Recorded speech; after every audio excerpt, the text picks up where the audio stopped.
Dicen que la vibración más alta en la Tierra no es el amor, es la autenticidad.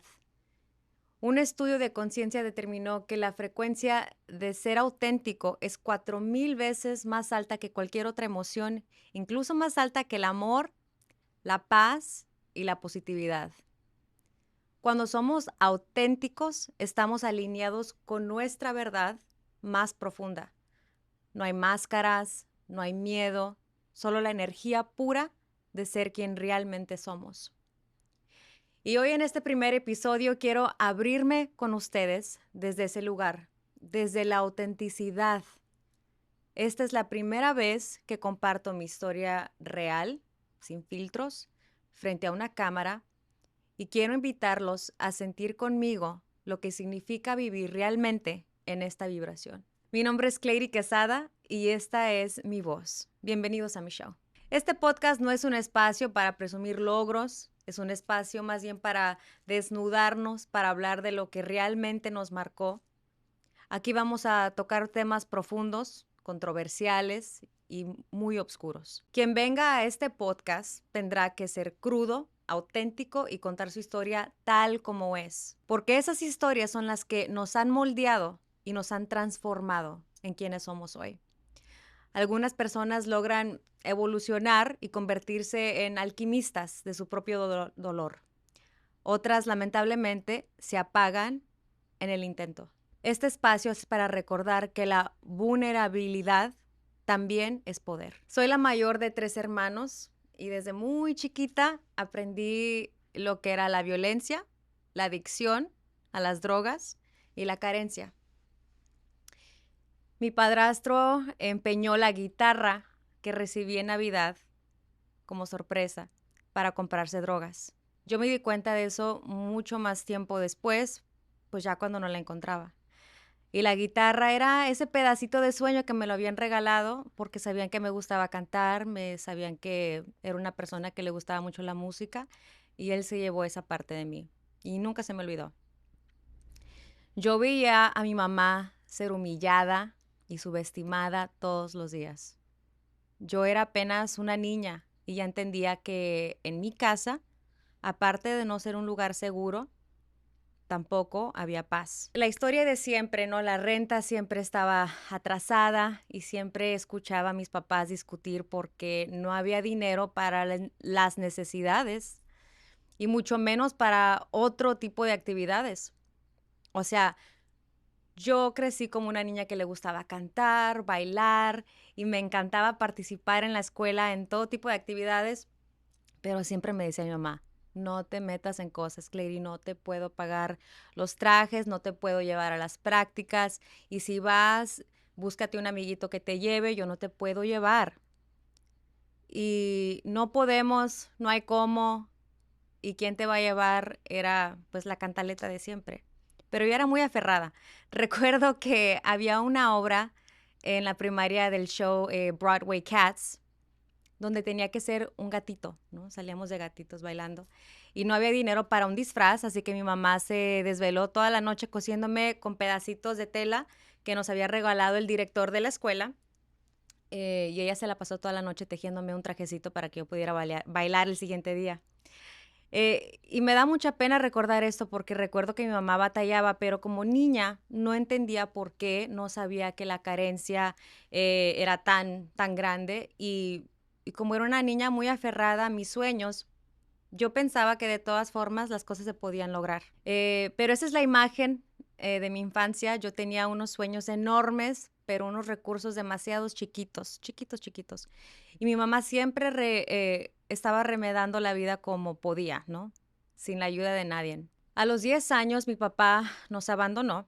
Todavía recuerdo esa mañana porque nos íbamos todos en el mismo carro y él no, básicamente nos repartía, ¿no? Nos iba a dejar primero a mi mamá al daycare donde ella trabajaba de niñera para muchos bebés y luego después se pasaba a la escuela y nos dejaba a mí y a mi hermano. Y me acuerdo que esa mañana antes de que mi mamá abriera la puerta, él volteó y dijo que no iba a regresar. Y como yo siempre estaba de salero en medio del carro, así viendo, ¿no? A mis dos papás, recuerdo muy bien que le dijo que no iba a regresar a la casa en la tarde y así le valió y se fue. Dejó a mi mamá en el trabajo, a ver cómo le hacía a mi mamá también, porque había modo, ella tenía que encontrar el modo de llegar a la casa en la tarde, porque él ya no iba a estar allí. Y nos fue a dejar a mí y a mi hermano en la escuela como animalitos, abandonados. No lo volví a ver hasta muchos meses después, hasta que un día mi mamá me dijo, Clary, tengo que hablar contigo. Y me sentó a mí, estaba mi papá, bueno, mi padrastro, estaba él y estaba mi mamá. Y me sentaron en la sala, me acuerdo que fue la primera vez que lo había visto después de que nos había abandonado. Y me dijo, te tenemos que decir algo, dijo, muy fuerte. Yo me acuerdo que desde muy chiquita yo tenía un presentimiento muy, muy hábil. Y le dije, ¿qué? ¿Que mi papá no es mi papá? Y me dijo, sí. Y, y se me hizo muy chistoso porque en vez de que yo llorara, yo lo vi a él llorar. Y dije, pues qué hipócrita. Digo, te acabas de largar de la casa y para que te pongas a llorar. Yo desde chiquita era muy lógica, ¿no? Dije, como que esas lágrimas no me parecen lógicas. Pero me acuerdo haberle dicho a mi mamá y a él, dije, no es que yo sabía, me dijo, ¿y cómo sabías? Y dije, es que yo siento que no me parezco a él. Luego no me parezco a él, no me parezco a mi hermana y no me parezco a Eri. Y eso fue todo, no recuerdo qué pasó después. Y a esos 10 años entendí que mi intuición era real y también que estaba sola en el mundo de una manera que no sabía explicárselo ni a mí misma ni a mis amiguitos en la escuela. Fue también allí cuando empecé a ir a la iglesia con mi mejor amiga Samantha y allí descubrí que cantar frente a otros podía ser un refugio para mí, que mi voz podía ser mi escape de la vida real y que podía convertirme en otra persona en el escenario. Quería no pensar, quería desaparecerme y ser alguien más, aunque fuera solo por unos minutos. Mi mamá en ese tiempo ganaba $150 a la semana para mantenernos a mí, a mi hermano y a mi hermanita. Y todavía trabajaba en el daycare donde mi padrastro la había pues abandonado. Eh, con eso, con ese dinero nos alimentaba a mí y a mi hermano y a mi hermana, pero éramos 4 en total, incluyendo ella. Había días en las que solamente había frijolitos, tortillitas, sopitas y a veces ni eso. Ahora entiendo por qué mi mamá estaba tan flaquita en esos tiempos. Ella misma se quitaba la comida de su boca para darnosla a nosotros. Una vecina que vivía abajo de los apartamentos, era como un tipo apartamento mal hecho, donde vivíamos, nosotros vivíamos arriba, y la señora de abajo siempre, cada mañana, pues le preparaba el lonche a su esposo. Y ella siempre se acordaba de nosotros y nos mandaba unos taquitos a mi mamá, nos mandaba unos taquitos para que nosotros desayunáramos también. Nos lo mandaba con sus hijos, los cuates, y se convirtieron en unos de mis mejores amigos en esos tiempos. Y esos taquitos eran, te lo juro que eran como una dignidad prestada. Mientras tanto, la familia de mi padrastro nos saboteaba, a pesar de que sabían que estábamos sufriendo y batallando, al punto de que reportaron a mi mamá para que no recibiera ayuda del gobierno. Ahí entendí lo cruel, lo sangre fría que puede ser la sangre. Igual no sea mi sangre, pero era la sangre de mi hermano y de mi hermana. La gente que debería cuidarte puede ser la primera en hundirte. En la escuela tampoco tenía paz, no había libertad de ser quien yo quería ser. Fui víctima de bullying extremo.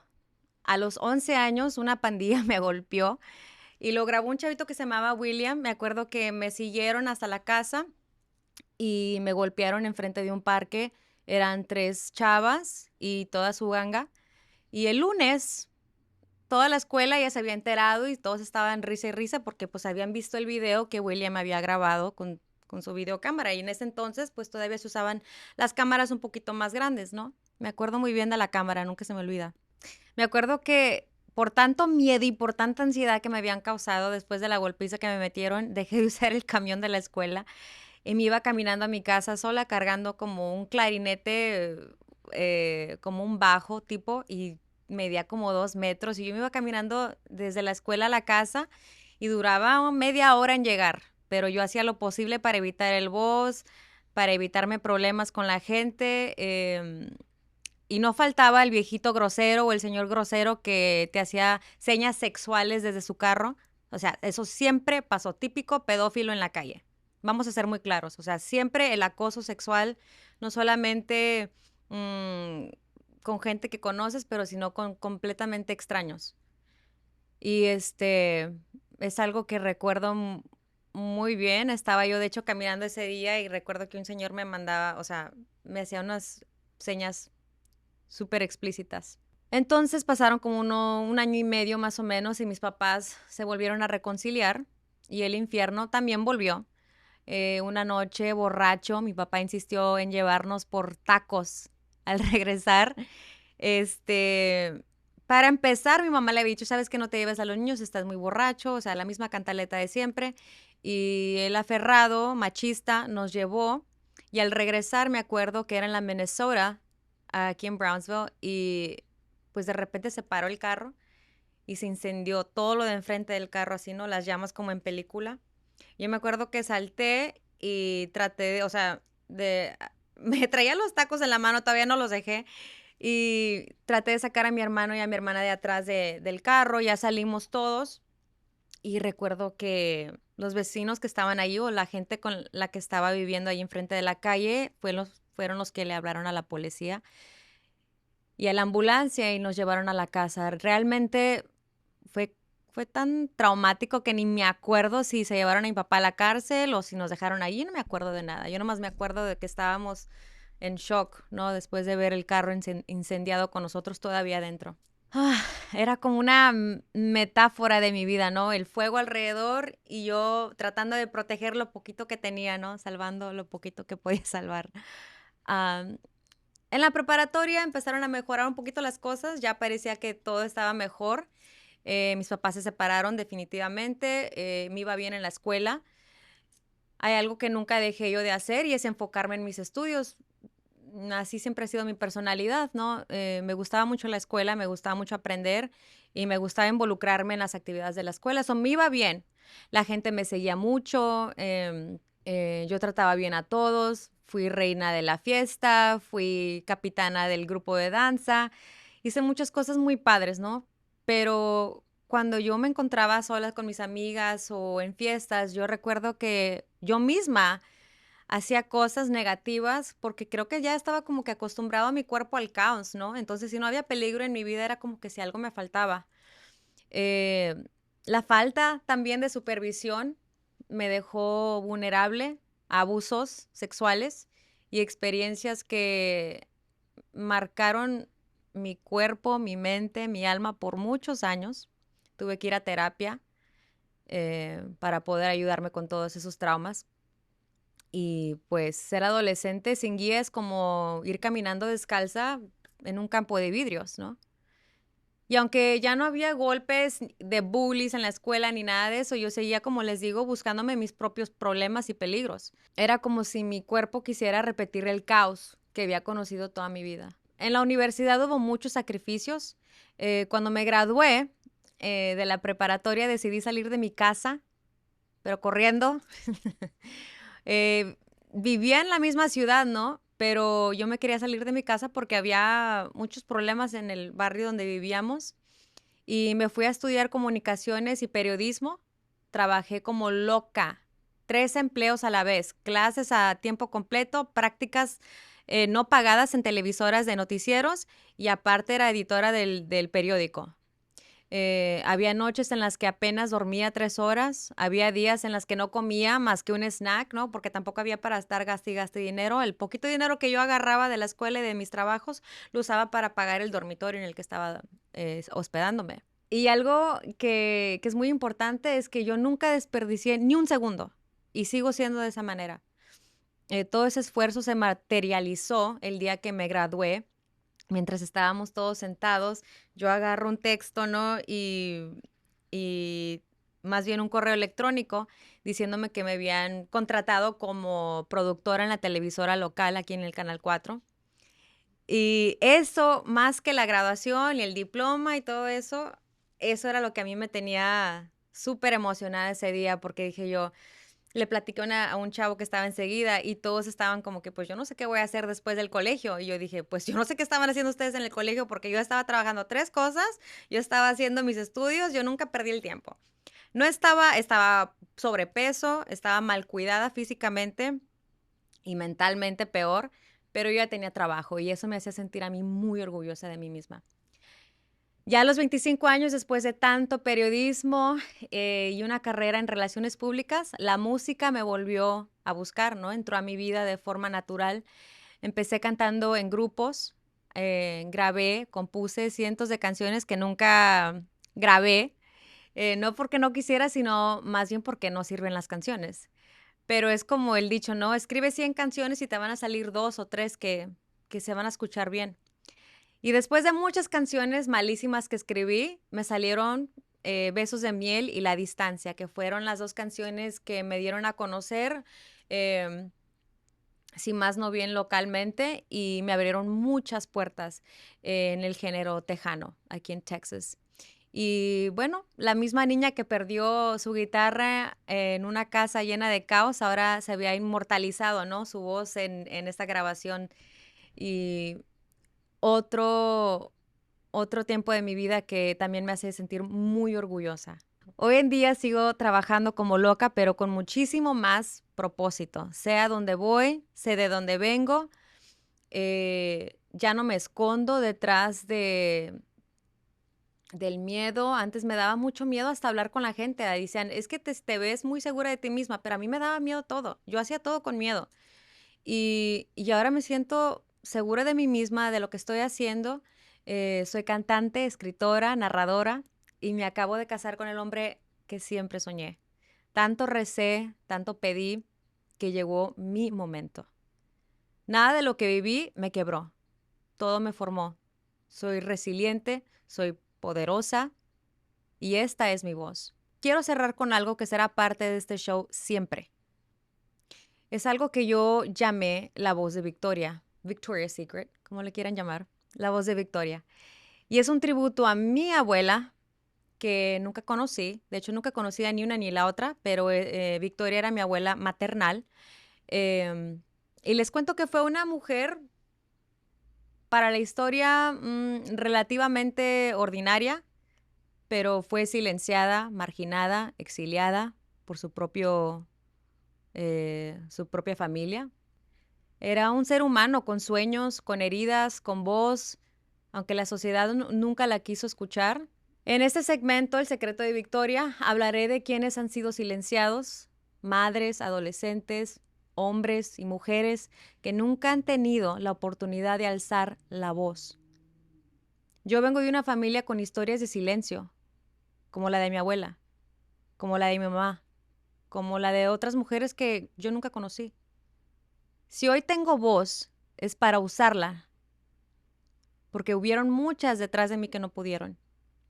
Y yo voy a hablar por ellas, voy a cantar por ellas, porque sin su silencio yo no tendría palabras.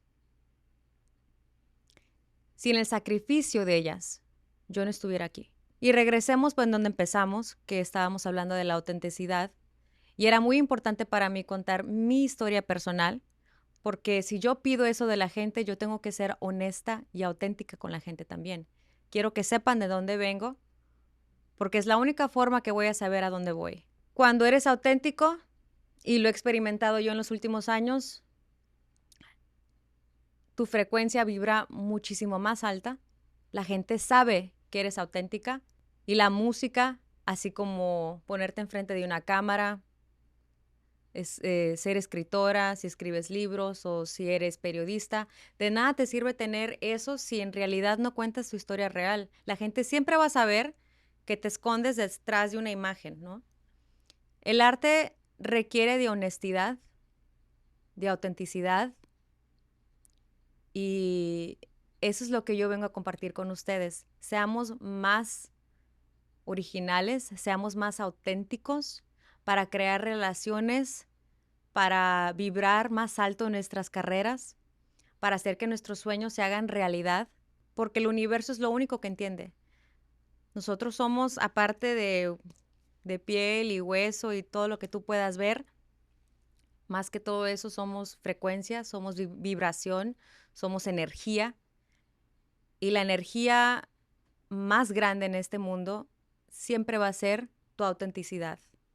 Gracias por escuchar mi historia. Mi nombre es Clary Quesada. Si te gustaría contar tu historia, como la he contado yo el día de hoy, ponte en contacto conmigo, mándame un directo por Instagram o también mi contacto se encontrará abajo aquí en el link del video de YouTube. Solo si estás dispuesto o dispuesta a soltarlo todo. Aquí no habrá historia muy oscura o tabú. Tienes que saber de dónde vienes para saber a dónde vas. Nos vemos a la próxima.